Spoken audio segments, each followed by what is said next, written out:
Okay. Next match, folks. We have Blind Hamlin versus... Oh, no, wait. Just wait for it. Just wait for it. Let me get that transition. Yo, M, let me get that transition, homie. Oh, we got Ray Charles. Look at him. He can't even see his controller. FX Or the DFW screen. Ray Charles versus Sunny. Do you want me to do Marvel commentary for this? I mean, do you, man? I'll just... I don't think I can really do Marvel commentary for Sheik. There's not that much excitement. Sheik is pretty exciting. You just have to Forward tilt appreciate... and fair. You have to appreciate You have that... to appreciate forward tilt fair. that... You gotta appreciate that Sheik is a broken character, and she's easy. There's a lot of other broken. I think there's a lot more broken things in this game than Sheik. Yeah. But, we're gonna get to it. Game 1 to Battlefield. Classic pick to the top 3 matchup. So I'm gonna study Hamyojo because this is what's gonna teach me how to play Sheik. Yes. So Hamyojo does a lot of good ideas for like spatial control. At this point, he's like kind of doing things that make me think of a Street Fighter player because he uses his aerials, his normals, and puts out and threatens space. Yes. Right. More so than dash dancing, right? So this is where you're getting at when you're talking about Sheik's more like a Street Fighter character. Yes. Because in Street Fighter, we do things for pressuring areas, depending on our hitboxes and our threat zones. But with the ability to dash dance, like a character like Fox has, those threat zones are constantly shifting, ebbing, and flowing and moving throughout the stage. Not to say that Sheik's dash dance isn't unusable. There's definitely some use to it, but she's more of a... She wants to occupy space in her tilts and her back air especially, but also she can put up a lot of threat with just her needles. Needles are a very serious threat to most characters because it allows for Sheik to tack on free percent. Aerial needles can lead into grabs or whatever Sheik wants. It puts them in a lot of hit stun. So she can definitely fill up the playing field with hitboxes. Oh no, Hamlin just dropped the stock because he released the edge. That was interesting. He really was blind for a second. Yeah, he actually could not see what he was doing. Oh, Hamlin, you dingus. So, drop down fair and forward tilt and jab. And then goes straight with needles. Like, yes. I think a big thing with needles that people need to recognize is like the percentage that you get off of it is pretty dumb when it's like it's substantial. It's 15%. Yes. When it comes to when it's fully charged. And that's nothing to scoff at, folks. That's like smashing. Absolutely. It's big money. Not only that, No but whammies. it definitely sets up for positioning. It has a lot of hit stun. A lot of hit stun, especially for a projectile. And also having it ready and locked and loaded is something that threatens that threat zone right in front of Sheik. Yes. For quite a long while. Or diagonally down if she's in the air. Yeah, exactly. And that becomes much more prominent whenever it comes to the edge guard game, right? Ooh, back throw. Now, Hamlin is actually keeping this pretty close. Or, I'm sorry, Sunny is keeping this pretty close. I have no idea who he is, but he definitely knows his stuff because he's not... Oof.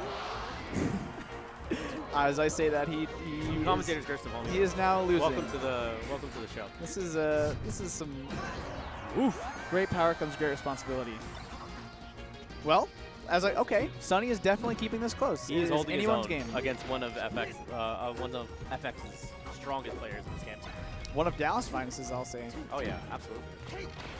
No, actually, he's terrible. Yeah, Hamlin's bad. He's bad at commentating. In Oklahoma. Shout-outs to that.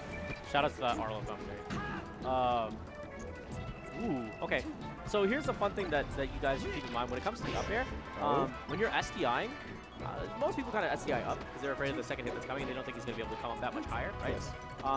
When you SDI, you have to choose whether or not you're going to SDI up and towards a direction. More often than not, people will try to SDI towards the stage. And really good players will notice that, and they'll angle themselves just slightly enough so the second hit will get it. So sometimes so the up air actually becomes a 50-50 mix-up in those situations.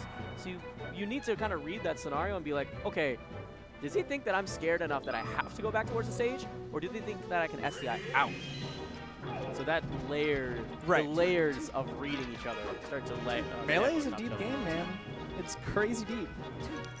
I thought you just auto-cancel back here and shine people to death. Yes, you do.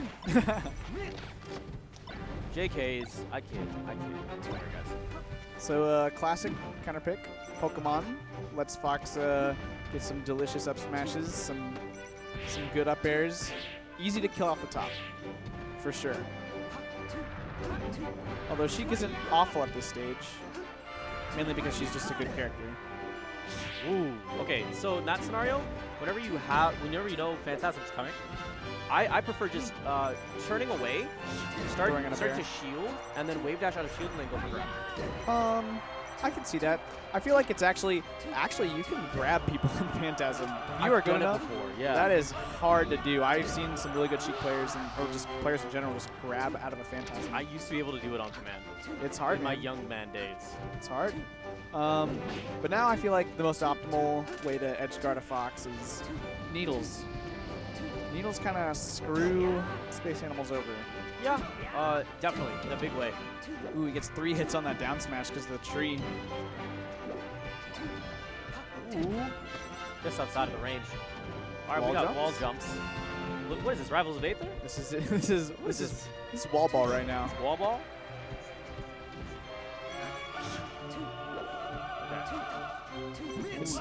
No, there's the jab grab, back throw, trying to get positioning.